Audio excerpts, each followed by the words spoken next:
Away from that, coalition of pro-Biafra groups say they are collectively standing with the leader of the indigenous people of Biafra, Nnamdi Kanu, on his decision to cancel the sit-at-home enforcement in the southeast region. The group made their position known at a news conference in Enugu. Bamidele Ajayi has more.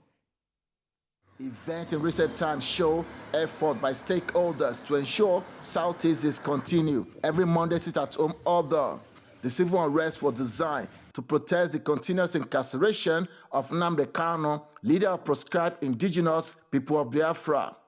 An event that has resulted in loss of lives and property, as well as disrupting the economic activities of the sub-region. So the greatness we've talked about, the promises... Enugu State Governor Peter Mba and host of other Igbo leaders are resolute in their demands to end the civil disobedience.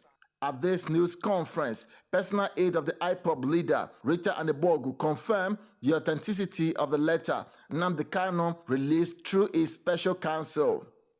The letter that Barrister Ejimako presented to the press is very authentic and is from Nnamdi Kanu. Anyone claiming otherwise is doing so for ulterior motive, which time and Chukwu Okike Abiama will expose. Rita and other pro-Biafra groups jointly rejected the continuous enforcing of the sit-at-home order in the sub-region. We, the pro-Biafra groups of Enugu State Extraction, stand with Mazi Nnamdi Kanu as we say, we collectively reject the sit-at-home. Let it end now. Onye gburu nwanne anaghị azụ odogwu n'ala Igbo. No one becomes a hero in Igbo land by killing his own brother. She urged the enforcers of the order to understand that the struggle is a political case that needs the support of all Igbo leaders. Nnamdi had realized that we have to work with the political leaders of Igbo land to make a successful case for Biafra.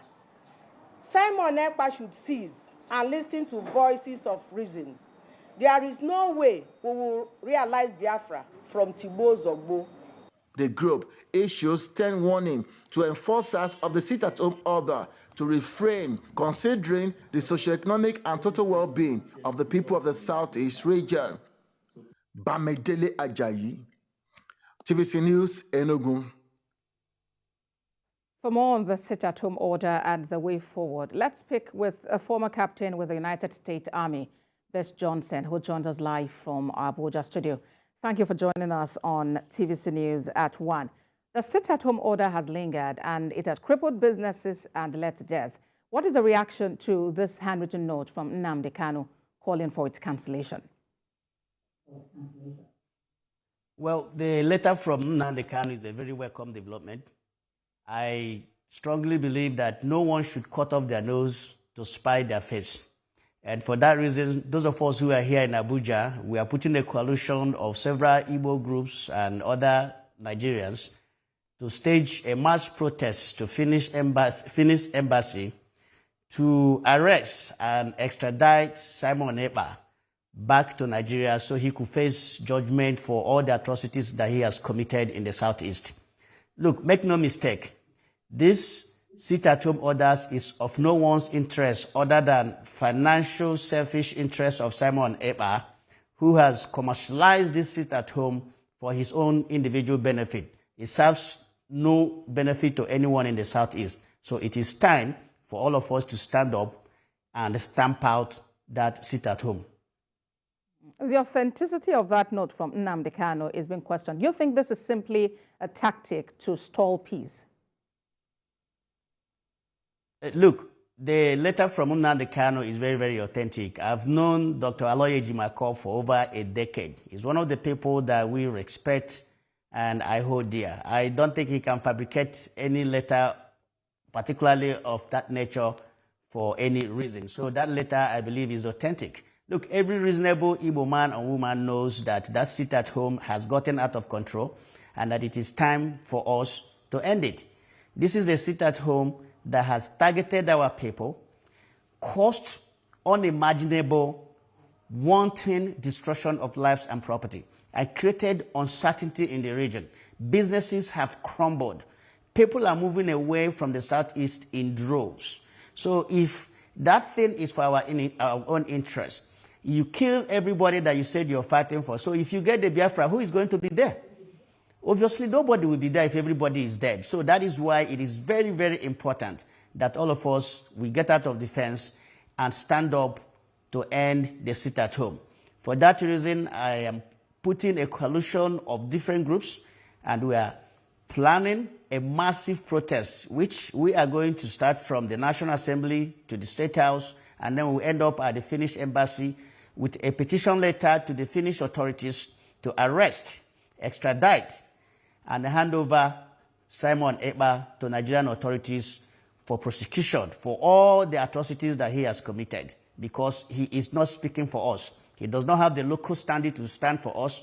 Assuming that there is Biafra tomorrow, Simon Ekpa will never, ever be the Prime Minister of Biafra. So it is time that we end the sit at home so that we can take the land back and give it back to the people who rightfully own the land.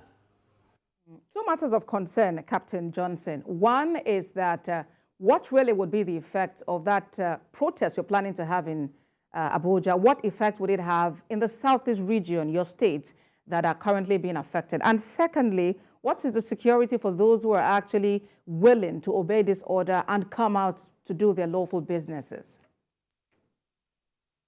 Well, let me start with the last aspect of your question. Look, we can't achieve this thing alone in the Southeast. That's why we need the intervention of the federal government. Because as you know, I understand the governors are the chief security officers of their state, but they have little or no control over security apparatus in this country.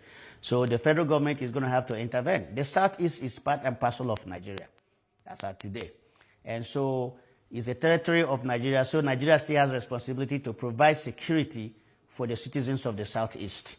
Now, as far as the impact our mass protest is going to have in the Southeast, look, this guy is in Finland, where he believes that he's out of reach of Nigerian law.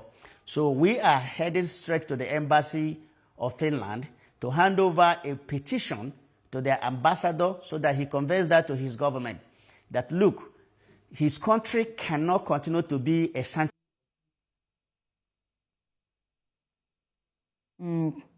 Captain Bish Johnson for us there in Abuja.